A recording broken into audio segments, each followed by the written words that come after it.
Hi, Michelle. How are you? On Facebook, we're having some problems with our Instagram, so let's see what's happening over here. All right, so it seems like things are now connecting. Again, my name is Dr. Willie Miles. I'm with Dr. Willie Miles Children Foundation, located here in Atlanta, Georgia. And my co-host is now signing on, and she'll be with y'all shortly. Let's see what she is doing. Together.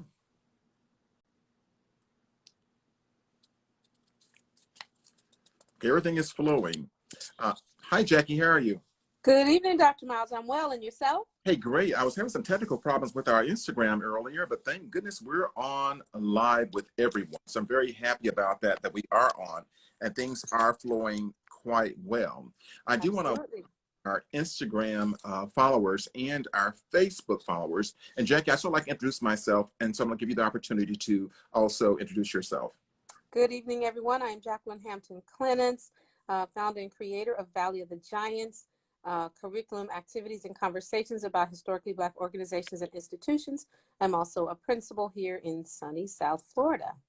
Oh, don't brag, don't brag. Hey, I got scarves all around my neck. And just for informational purposes, here in Atlanta, it's not really that cold today. It's like 50 degrees.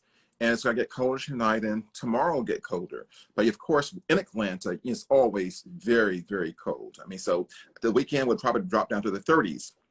Well, Dr. Miles, I tell you, we've had twin weather because we've been in the 50s and the 40s. And I was just watching something. A guy was saying, I don't care what y'all say, it's cold in Florida. We are cold. We're freezing. But you know what? And he's right. I said, I'm going to dress the part the entire winter because I don't go out in the daytime. So I said, I'm usually, at work somewhere or downtown Atlanta. And here I am now at home and working from home. And I said, oh, goodness, this is great. Well, not actually working from home. I'm in a retirement state. But we have some new listeners tonight. So I want to welcome them on, some of our foster parents. Welcome. Faithful Father, we see you already on. We got to get you on live with us probably week after next or next week. Yes. But Jackie, I want to make some announcements before we get started for the evening. Okay. For those who are coming on, our topic is, of course, parents who do drugs with their children. And as you can tell, Jackie, I couldn't find much research on that because they go to jail probably. Yeah, we might want to add with their minor children. Right. So let me do these announcements first. Jackie, as you're aware, next month is Black History Month. I'm not just you, but everybody, I'm sure they should be aware. And, because we are a program that we can talk freely, there are some who say, why do you celebrate Black History Month? And my question is, why not? Why wouldn't we? And then the question is, well, what about white history? And this is not being cynical, but white history is actually acknowledged every day. That's as far as I know. It has been the foremost, the predominant history taught. I mean, so it's a very simple answer. So what I want to do, Jackie, I want to actually give some topics for next month. Everybody can wet everybody's lips and they can decide whether they're going to come on or not. But on February 1st, we're dealing with Black mental health. And I'm going to talk about that mental health a little bit later on. But Jackie, Black mental health, it's February 1st. Perfect. February 8th, Black family stereotypes. And what are those stereotypes? February 14th, Understanding Today's Black Youth. And the subtitle is, What is there to understand? Right? And, we're on for Valentine's. Yep. And on February 22nd, and I'm going to give some preference before I say this, because we don't have to be fearful of anybody retaliating. And we don't get any government funding, so I don't have to be censored at what I can say. Jackie, we're going to go and address this issue of understanding critical race theory. Oh my, that's going to be loaded. And of course, the subtitle is "The Truth Shall Set You Free." All right. Okay. So those are our lineups. You'll be getting plenty of announcements throughout the month for that. And Jackie, as you are aware, we have those T-shirts for sale. Go to our website. I'm hoping they're up by next week. Okay. That's February. Yeah, we need to get some images back out. And that's February. And we got them for February. We're already a little bit late, but you can wear those shirts anytime you like to. It is a year-round message. And Jackie, you can jump in at any time. I want to share that we are not for profit. We have no government funding. We simply operate off your donations. And you know, the other thing that I think is so important about that, we say this, but I always think it bears repeating. We don't get paid to do this. The funding that comes in doesn't pay us. We each have, you know, other sources of income that provide for us. We do this as a community service. We, you know, it was established as a 501c3 so that people could support it. And because we think it's worth supporting, we think the conversation, we think the help that we extend to communities and families and children who most often don't have another, you know, place to turn. That's what we're asking you to support. Yeah. And that's something that's ongoing. You know, on MLK Day, Dr. Miles, it was supposed to be a day of service. And you wonder what that looked like for so many of us who are the beneficiaries of service from others. Right. So again, we say it all the time, it doesn't matter if it's big or small. It's really more about the consciousness of knowing that you have contributed to something important. It's really that simple. And we know that you contribute to other important things. And we hope that you think that this is important. I want to share that we have foster parents who are coming on. Some of their questions are, you know, are there any fees for this, and or how do they get on? And I just feel sorry for the ones who are not techno savvy, who can't get on Facebook or Instagram. But there are no fees for any of these, and these are recorded. But we're going to ask you, if you're going to ask for a certificate, to send us a small donation. It's not a prerequisite. We're just saying, if we're going to use our time and our administrative staff to do that for you, and we don't mind doing that, please just drop us $5, $10, $20, or $20,000. All right, Jackie, I want to give some sad news today, and it talks about this gun violence. And I'm gonna try to move on, but I thought all these announcements are really important, and it's applicable to our conversation. All right, had a 6-month-old child, a beautiful child that was killed, I think it was today, in a crossfire. I mean, a 6-month-old baby, healthy baby, beautiful baby. And I just felt sad for the loss from the parents who had waited for 6 months to get this child here. And then it's to be taken away by gun violence. Senseless, pointless, probably solved absolutely nothing violence. Yeah. And you know, sometimes, Dr. Miles, it seems to be on the rise. But it's these kind of conversations, it's the mental wellness that is important to stopping this. It's not just about laws. Right. You have to understand that people are not well. People have been raised in environments where this behavior is acceptable. And if we don't continue these type of conversations, this continues. Right. So it's very important that we just are aware of what's happening in our communities. I'm going to touch upon another topic, and then we're going to jump into our topic. But I want to make people aware of that there are many mental health organizations in your community. And if you, of course, are receiving a government subsidies like the Medicaid, you're eligible. And if you have private insurance, you're eligible. But in many counties, mental health services are offered free of charge in your counties. I want to stress that because many young people are experiencing mental health issues, and many adults are experiencing it as a result of our responses to all the COVID viruses. And, you know, where each day we cough, we think we're going to be dying, or we go out where they're suspicious of people around us. And think about that. It's just constant anxiety. And honestly, our topic tonight is really how some people are coping. Instead of getting therapy for the mental wellness issues, they're using drugs to cope. So it really is all connected.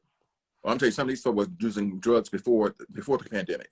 But I get before the pandemic, but not before the mental illness. And you're saying that it really is a it happens when people try to cope. So those are things I want to mention tonight. I think I got off those all the way. I'm gonna say, if you're having any kind of symptoms, folks, if you're having depression or anxiety, seek some help, because it's out there and there's no reason why you cannot get it.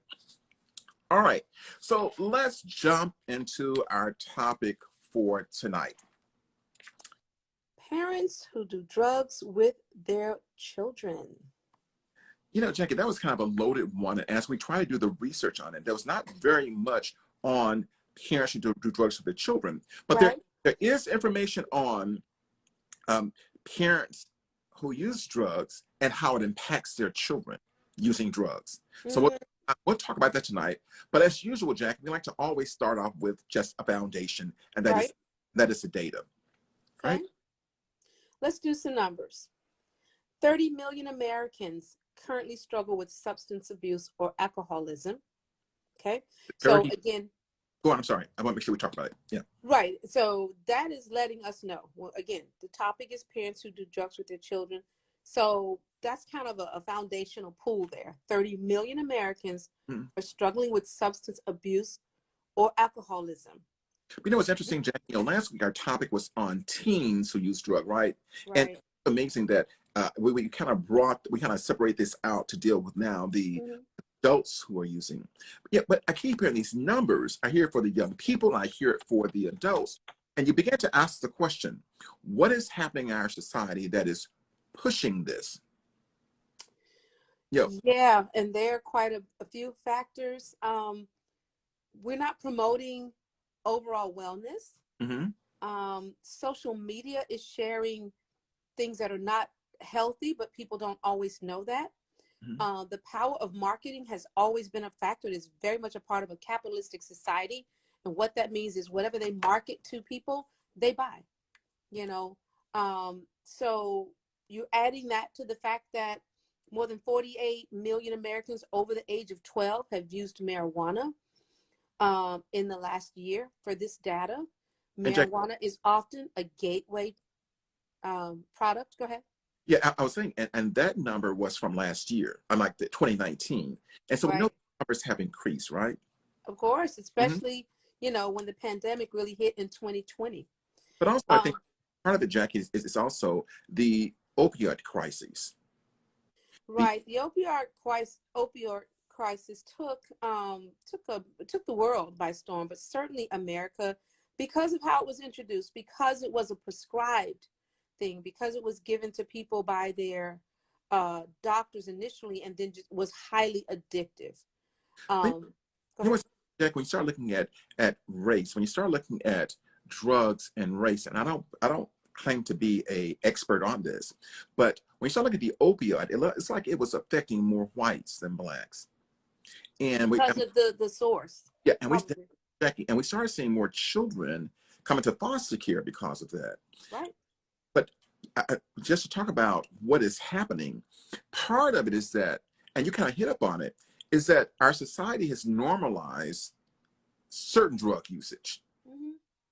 Our society is likes to pick and choose what's good, what's not.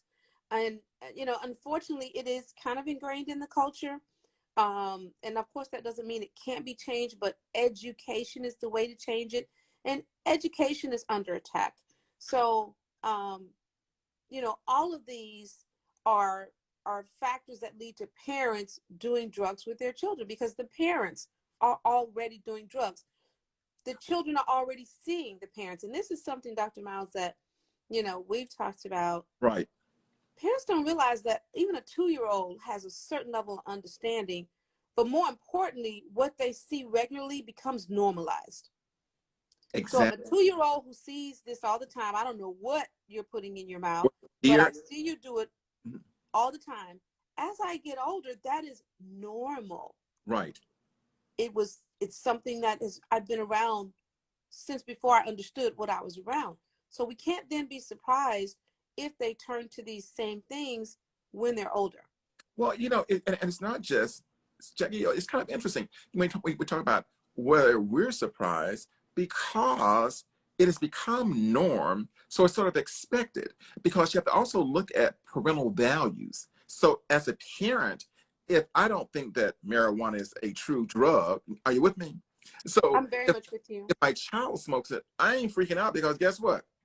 I don't believe it's a drug. I don't think it's a harmful drug. And I want to make clear tonight, folks, that we're not here to pass judgment, yay or nay. We're just like following the facts, just following the facts. Right. And again, what has to be considered, okay? So you've got a conversation on marijuana. Is it a drug or not? Let's talk about, is it a drug for a minor?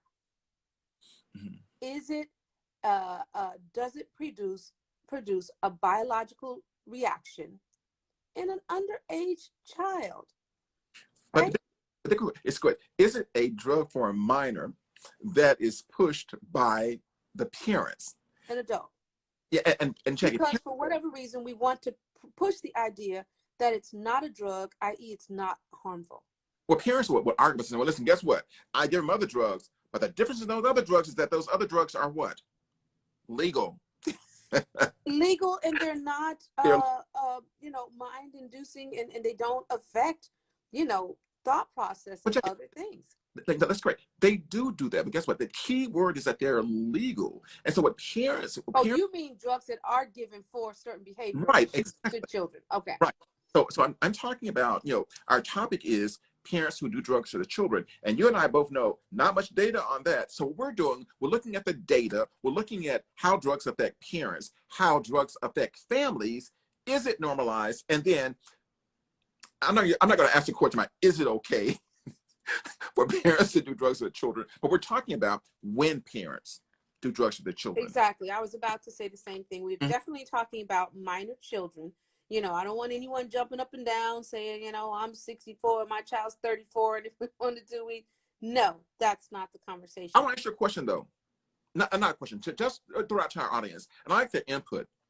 But Jackie, nowadays, is there anything that parents should not be doing with their kids, even as like 21, 22-year-olds, for instance? Oh, you're 22 years old. I smoke weed, so you can come over now. Bring me up a knuckle bag or whatever it's called. Bring me some. And I'm saying, well, there used to be a time where your parents didn't let you interact with them that way.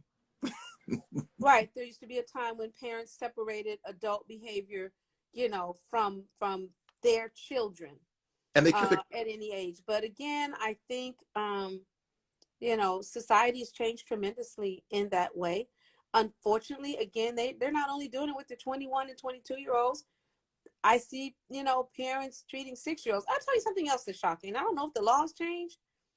And this is a simple one, but I see young children sitting in the front seat of a car. And for me, it all goes to the issue of protection and separation, right? Of where children belong and what's appropriate. And I see this a lot. Do we no longer put children in the back seat in car seats? I have a question. So if we're not protecting their physical.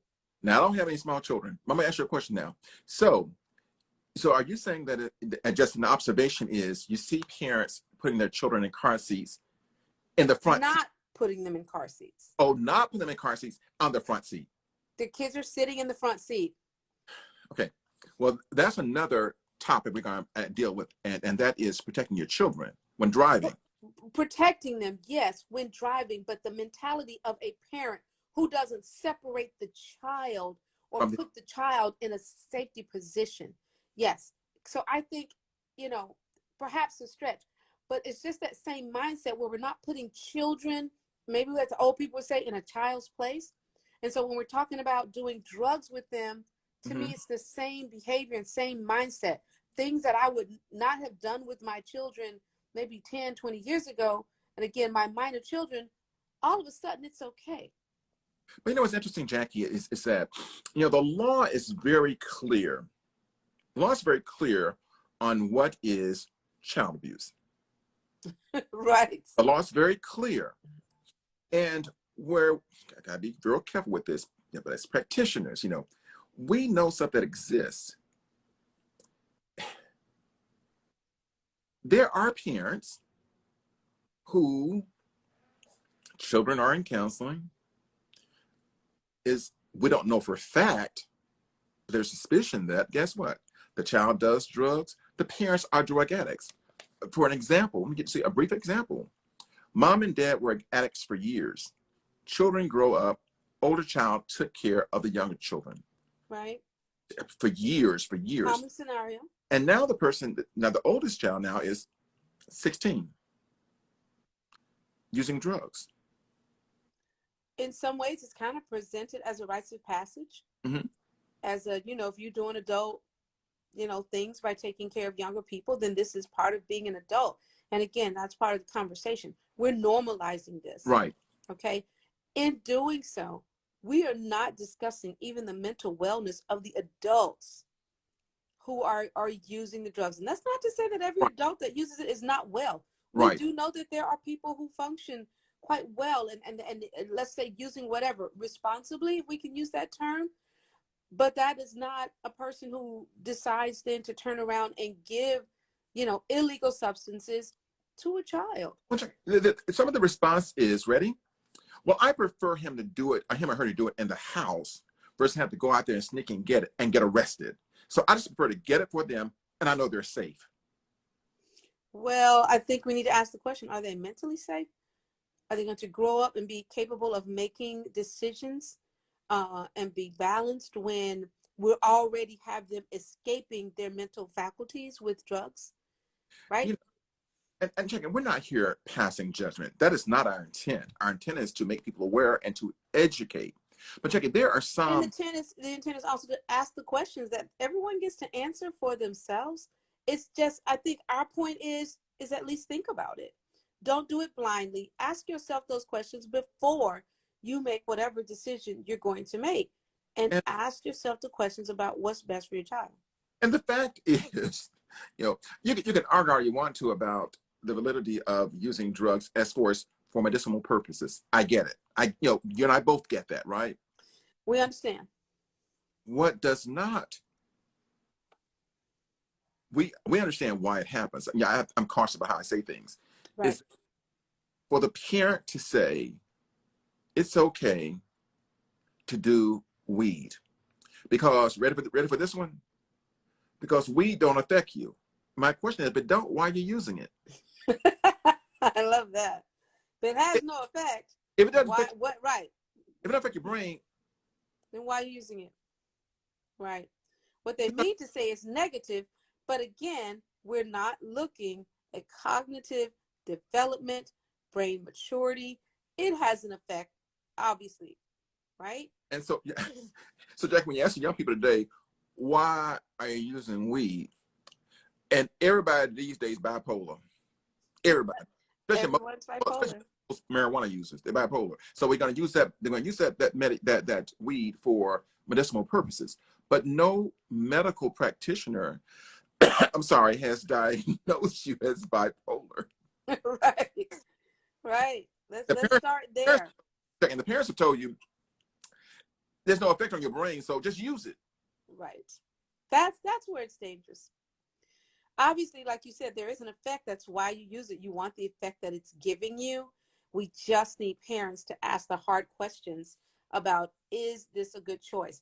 We talked about the reasons why, Mhm. and some of our data is I think this next point has had a huge impact. The marijuana legalization movement. Mhm. When you now, because we just pointed out illegal, when you now say it's legal, it's great. Some states. I don't think it's legal for children still under 18, because alcohol is legal too, but not Right. for everyone. Right. So but it is, again, promoting the fact that there is no effect, and we just need to be realistic. Of course there is an effect. And if your child at an early age gets used to, let's just say, being out of it, well, why wouldn't they want to be out of it all the time? Okay, let's break for a second. We have some new followers on, and just introduce ourselves. I'm Dr. Willie Miles, president of Dr. Willie Miles Children Foundation in Atlanta, Georgia, a not-for-profit that's focused on making children our priority. I'm Jacqueline Hampton Clemens, creator of Valley of the Giants, a curriculum activity journal that introduces students to historically Black organizations and institutions. I'm also a principal in South Florida. And the topic is when parents do drugs with their children. And we know it's a loaded topic, but Jackie and I have decided to break it up and talk about when parents do drugs, when children do drugs, the values of parents who allow their children to use drugs with them, not in a preventive setting. And at the end of the day, who's accountable for all this? Now, Jackie, you just mentioned about the legalization. We're going to talk more about that. But I wanted to put one other thing that's so important.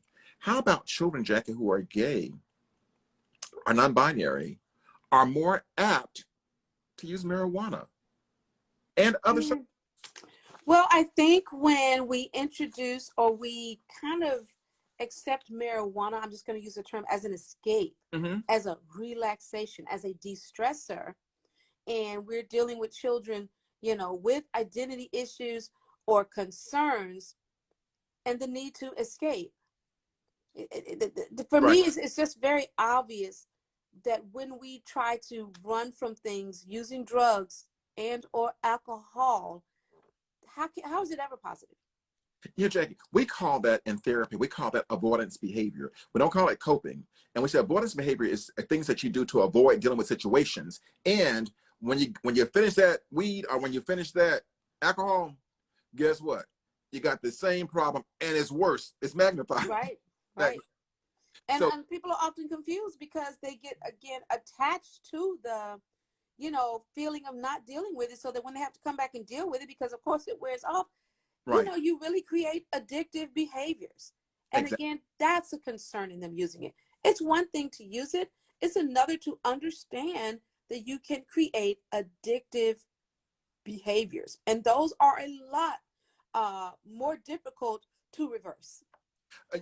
And I just want to always file disclaimers because we're not about passing judgment. We're about giving information. What you do in your house with your children is your business, but our responsibility is to give you some other perspectives on what happens to the child when he becomes an adult, and also the facts behind drugs, the facts behind drugs. And Jackie, earlier you were talking about the legalization of it and legalization leading to a normalization. And in some states, Jackie, it is illegal. It is legal to get your weed. But I don't want to just focus on weed. Weed is really the biggest one. Well, not really the biggest one, because opioids is the biggest one. It's right. It's the right. But the weed is the more common one. Mm-hmm. Especially more accessible on the street. So what do you say to people who say this then? Y'all just overreacting, because during Prohibition, it was the same stuff going on with alcohol. We had to sneak alcohol down the rivers and moonshine, and here we are now, able to buy alcohol anywhere. So are you saying that I can't have vodka with my son? He's 22. I'm saying, and to Prohibition and all of it, we need to question why these things became available. And you need to look at where they're available and how in some communities they're on every corner, regardless of the availability, legal or otherwise. The purpose for the use is a problem that doesn't go away with the use. Okay. The reason that you're using it to avoid, to deal with depression, to deal with things to relax, those things, its effect is temporary. And so your need to continue it increases. I'm going to throw it out there, Jackie. I'm going to throw it out there. Throw it out there, Dr. Miles. At the end of the day, the war on drugs dropped because it's ineffective and because of capitalism. Amen. Once they figured out how Wall Street could make money from it, it became okay. But think about this. Think about how drugs really drive a lot of the things that our country does. I mean, it's pharmaceuticals. You know, someone mentioned that pharmaceuticals are not really produced to solve a problem. They're produced to maintain the problem, because clearly the person selling you that needs you to need more. And you just got to think about that for a second. But they benefit not from healing you. Right. They benefit. They live a better life the more you need to continue using what they're producing. You know, that was really awesome, because what we were talking about and thinking about was street drugs. But no, not just street pharmacists, but we're talking about capitalistic pharmacies. We're talking about people who make money off drugs. And you're absolutely right. And what you said was just really profound, that we should be trying to stop the problem, but they're making money to maintain it. But look at the kind of money they make. Look at who really benefits from, and I'm not going to say children using drugs. Look who benefits, and look who's most adversely affected. Yeah. People, I mean, the information is right in front of you. This is not something that Dr. Miles and I have created. We know that pharmaceuticals are a huge, revenue source. And we know that things like blood pressure pills and things like this. They are there to maintain you, not to cure you. And so we want to, you know, again, on this topic of parents using drugs with their children, how many of you would just openly do something destructive with your children? How many of you would play with fire with your children? How many Well, of you would play Russian roulette with your yeah, children? Jackie. Well, there are a few that would do that, but but I get your And point. those are known to be I mentally ill. get your point. I get your point because the role of parents is to protect their children. It's supposed to be protective. It's to help develop them, and I can and recently I can hear from whose perspective, develop them from whose perspective. But the point is, it's got to be from your perspective. But you Well, got how this. about develop them from a healthy, being able to function in life perspective? But yeah, I'm telling you, what people would challenge us on is that who are you to tell me what's healthy and productive? And all of that's based upon social norms. Are you with me? So the point of the matter is that we're saying again, we're not trying to tell you what to do. Our responsibility is just to give it to you. And again, at the end of the day, it's you, your children, your family, because what you do with your children, your family really don't affect me. I Because mean, Dr. Miles, we have said that everyone has to determine what their level of health is. mm-hmm, Every session we have is merely to create thought. mm-hmm, You know, sometimes these things happen. Is two parts: to create thought and to provide information. Every session that we but yeah, have. So no, they're not judgmental. You right, know, I could respond to anyone who would come at us with a, you know, don't tell me what to do. We're not. We're providing information. We're asking you to consider, to just think. We didn't say it was good, bad, right, or wrong. right. You may have a situation where it just worked wonders. At that point, the thought is that you considered it, you looked at options, and this was a good option. But I want to keep saying this. We're talking about drug use with minors. Yeah. Minors. Let's sort of like go back. I'm always going back. Talking about the responsibility of intentional parenting. Right. At the end of the day, everything we've talked about probably since we got started years ago goes back to the parent being responsible, accountable, and intentional about parenting. And to be intentional, have the end in mind from the beginning. What is the end goal for your child? Is it for today? Or is it for them to be fully functional, finding their gifts, contributing to society as adults and young adults?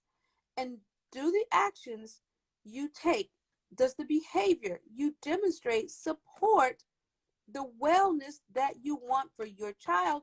And I'm going to add something to this, and your grandchild, because what you're producing in your child is going to control what happens with your grandchild. But evidently, it doesn't matter because the impact is there. I just told you that more children end up in foster care because of drug addiction of their parents. Another thing, interestingly enough, that America tucks away into corners so that people aren't aware of the number of children in foster care because their parents' drug and or alcohol use make them incapable of taking care of them. Mm-hmm. So again, when we talk about this, if you're doing this with a child, that child goes up to become a parent that's using, a parent that is dependent. And so now that child is a parent, but they can't raise their children, and their children go to foster care. Yeah. It does, it's a cycle, and it does have an effect on future generations. But that kind of begs the question, right? Well, drug use don't affect my family. Well, but it can, and it does. We just said that more children are in foster care because Absolutely. of parents' opiate addictions, and the parents not being able to care for their children because of the substance addiction. Back in previous programs, and you can jump in, we talked about when kids not introduced to, but how accessible drugs are. I was about to talk about that and look at some of the numbers as well as some signs of teens using drugs. But let's talk about the accessibility, okay? Again, just awareness. 29% of teens in grades 9 through 12 report illegal drugs, okay, were available at school. What grade was it? 9th through 12th grade. Uh-huh. Drugs were made available to them on school property. Now, hey, stop for a second. So check this out, Jackie. Now, drugs were made available to them, which means they are getting it. And the person who's selling it or giving is the youth. Right. Right. Or you've got a youth on campus being a supplier because an adult has supplied them. Mm-hmm. Okay. 38.4% of teens in public schools report that drugs are readily available. Almost 40%. Even those who aren't using know that they're readily available. And Jackie, what about the parents who say, I'm sponsoring my child to a private school? That's coming right up. 22.4% of private schools report drugs are readily available. So drugs are everywhere, right? Drugs are everywhere. And 62.9% report that street gangs are present to sell the drugs. And I also think that that has a different look than what people are accustomed to, Dr. Miles. Look at the schools before we get to the street. I want to look at the schools because there are some parents who just don't believe their children have access to drugs in schools. And Jackie, I hear the stories daily about the bathroom scenes. I keep saying, I know they're not cameras in the bathroom, but they have hall monitors. But guess what? Evidently, that ain't working because my kids, not much of my kids, some of my clients tell me that they actually smoke the weed in the bathroom. And sometimes they get caught. You know, so but the point is that, one, that drugs are so accessible. The drug of choice for teens is going to be marijuana. And there are some that are doing harder drugs. Right. And Dr. Miles, one of the reasons I think they're so accessible is because they are so accepted. Mm-hmm. You know, the teens don't have a fear of using it. As you said, sometimes they get caught, but they don't really have a fear of getting caught because guess what? Marijuana is not really a drug. Jackie, okay? you know what's so really what we should have named this, Dr. Miles, and the research we should have brought to help our parents is what happens to a brain that's not fully developed. Yeah, that's true. That's true. Jackie, what happens to the brain that does not fully develop due to things like drugs and alcohol? You know, I'm just going to throw this out there because it's the use of marijuana has nothing to do with race, socioeconomic level, occupation, or really any drug. So the views on these drugs have been normalized because, you know, teachers do drugs. Teachers are people. Doctors do drugs. Do drugs. Lawyers. Attorneys do drugs. So it's out there. Bankers. And so the police officers. So the people that we reveled, you know, we held high are using it. So if they're using it, and I know they're using it, it must be okay. And that's a message that we're sending to children. But this, that fact spills over in other industries where we do not accept that regardless of who we target for a message, there are younger children who become exposed to it. Yes. Let's say you're targeting a 21-year-old, an 18-year-old who happens to have a 13-year-old sibling, right? In the car in the morning, these children are being exposed. They do not have the capacity to discern appropriately. And so early exposure or nonchalant behavior about exposure is causing damage that is you know, irreparable. When you talk about certain things, it sparks a remembrance from sessions I have. But Jackie, think about this. Ready? On the way to school, the parents lit up the weed in the car while they're taking the child to school. Yep. If nothing else, child got a contact buzz.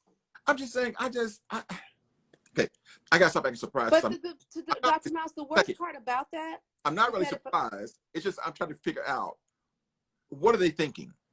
But okay, and that's what I'm commenting on too. The worst part about that is a parent not recognizing that if you need this first thing in the morning, perhaps you have an addiction.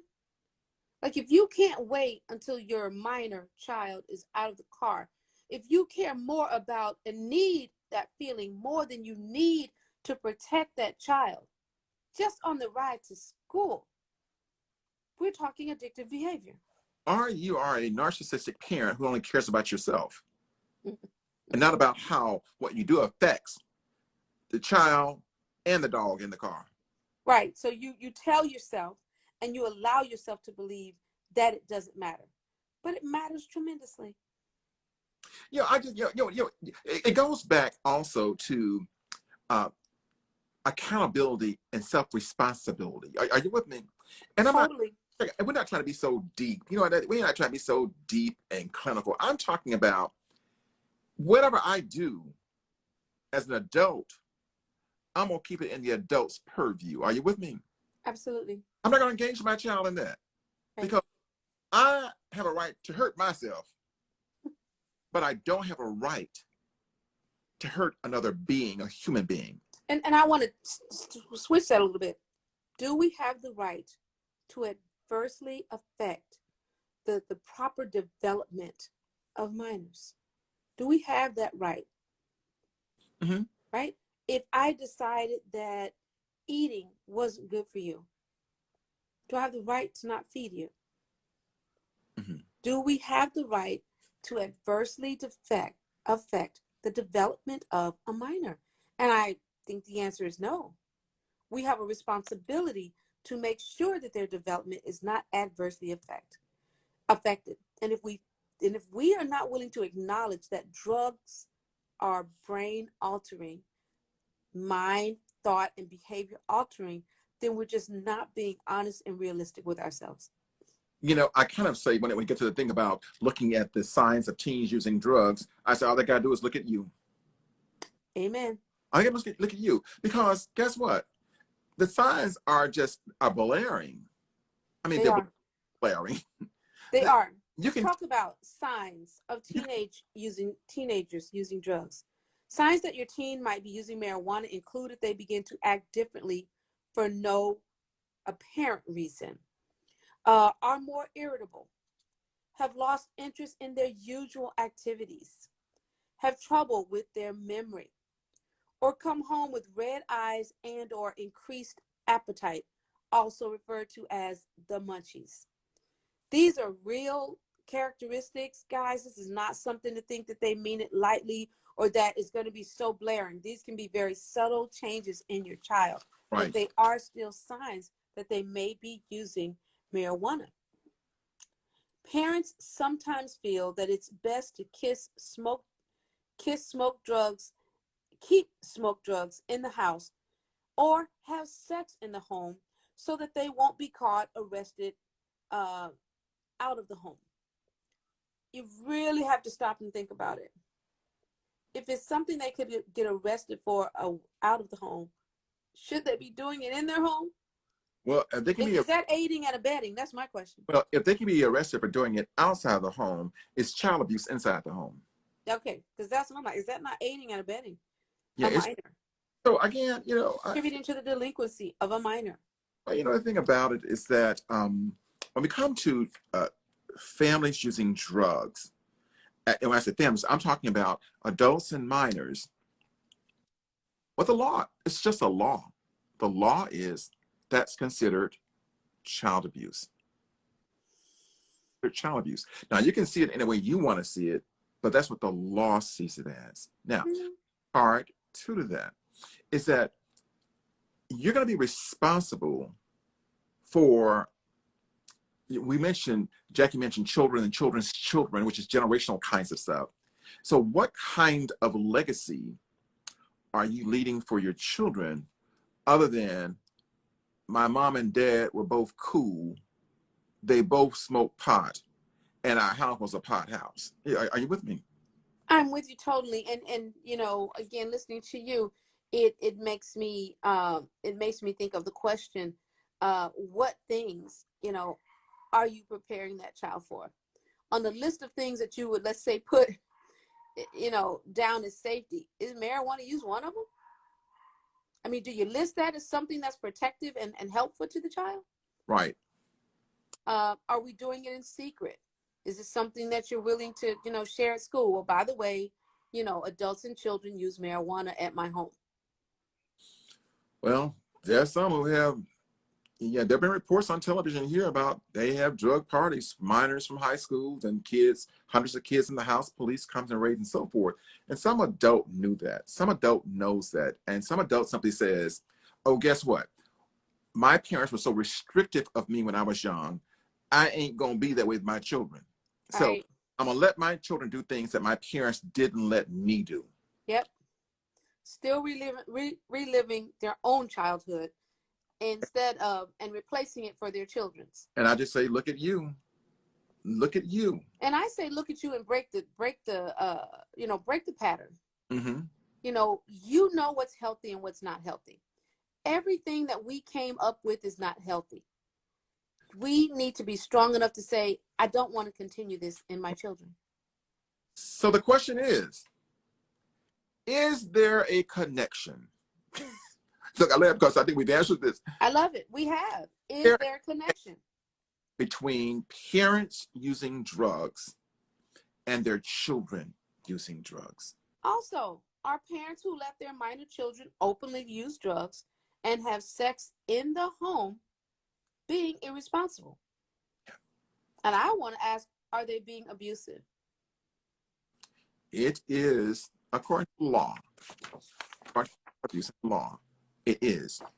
But I want to leave you with this, that there is a direct correlation, because we established in all our other live streams that when it comes to child development, all behaviors are learned. And I want to add this, Dr. Mouse. Can we let children be children? Can we give them a childhood, because it goes away? We don't get to be children forever. So can we not rush a 12-year-old to be an 18 or 21-year-old? Can we allow them their childhood? Not if I never had one.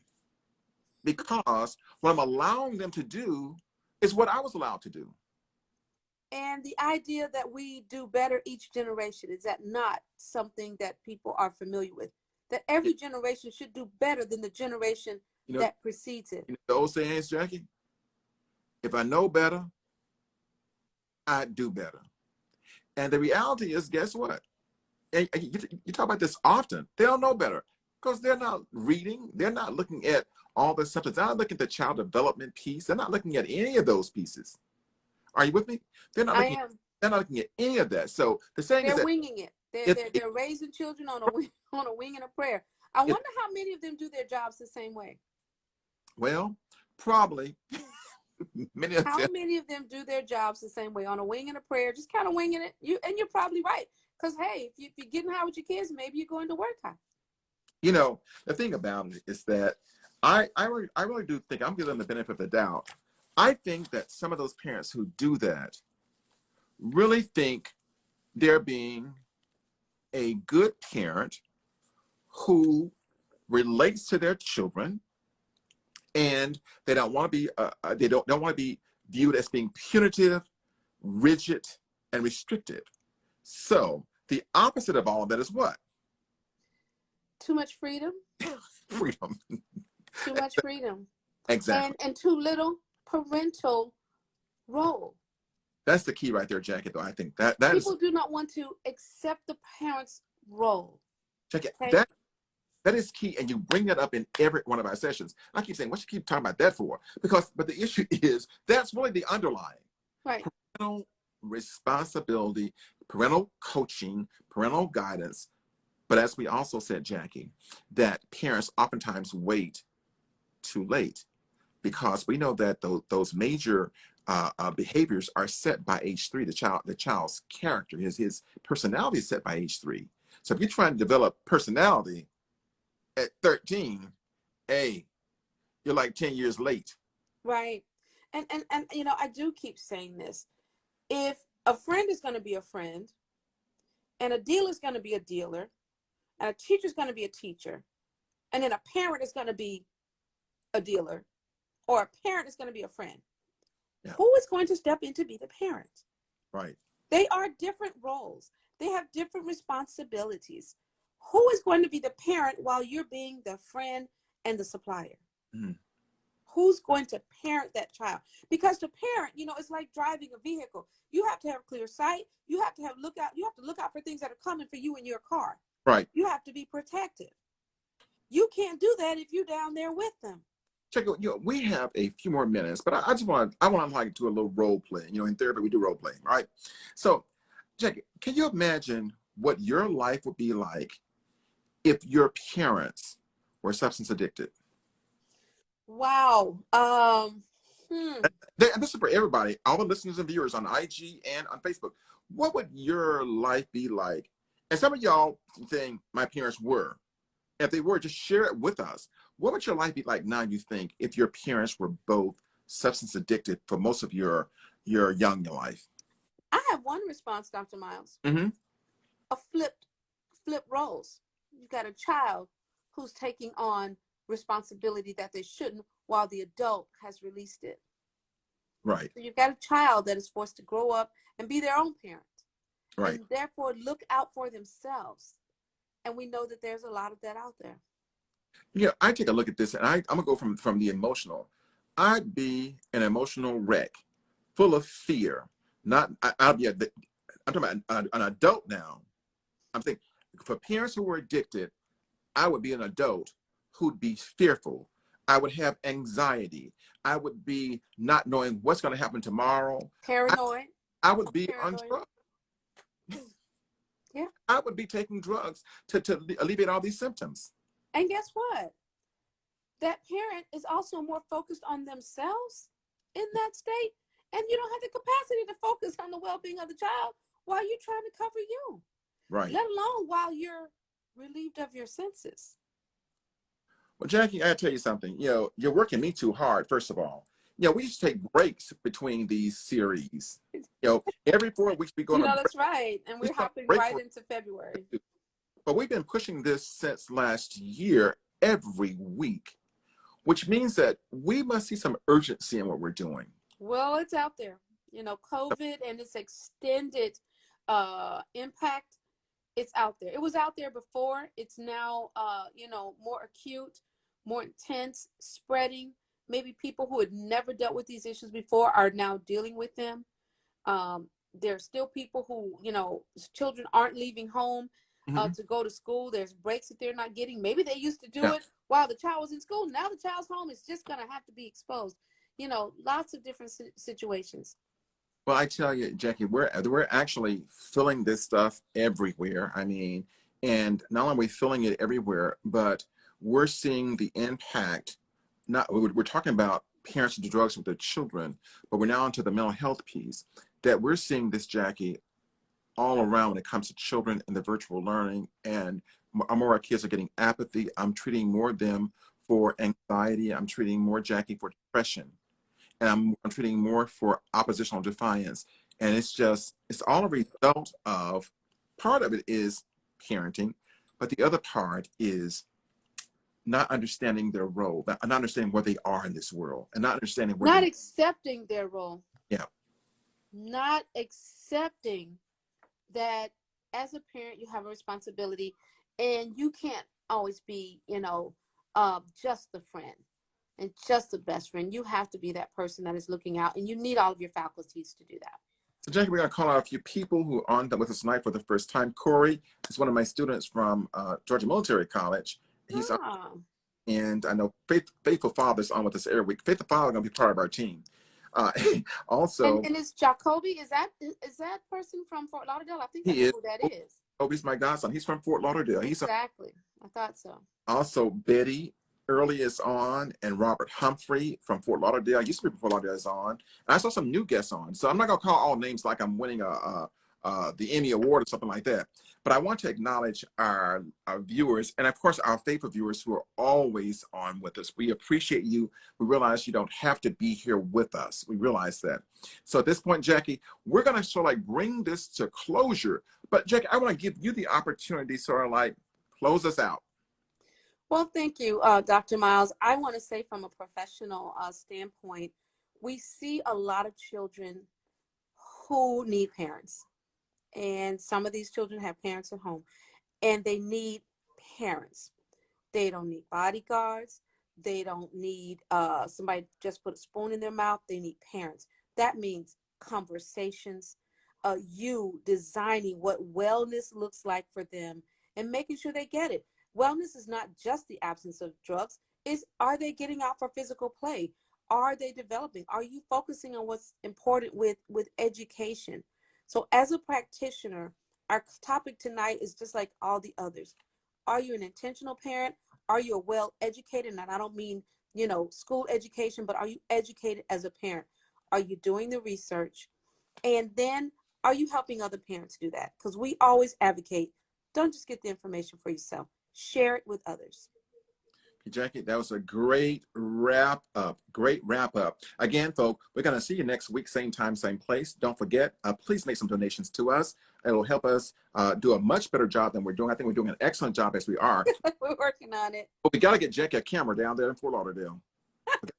Because people are still asking. Okay, Dr. Miles. I'm going to try to have that laptop next time so we can do Facebook. Right. And folks, one thing we're considering, I'm got to leave, we're considering some forum where we can allow you all to have more audio input, not just the texting, more audio input. So we'll keep you updated of that. Also, for the foster parents you're on, please don't send me requests in tonight for these certificates. Send them in at the end of the month with all the classes that you've been in, all the sessions you've been in, and Jack and I will be more than happy to send you those certificates saying that you were here. For the Be sure to just write them down.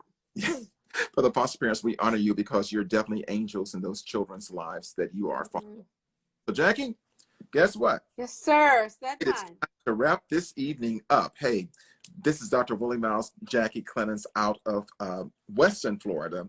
We'll see y'all next week, y'all. Be good. Good night, everyone. And thanks for being on. Be intentional parents.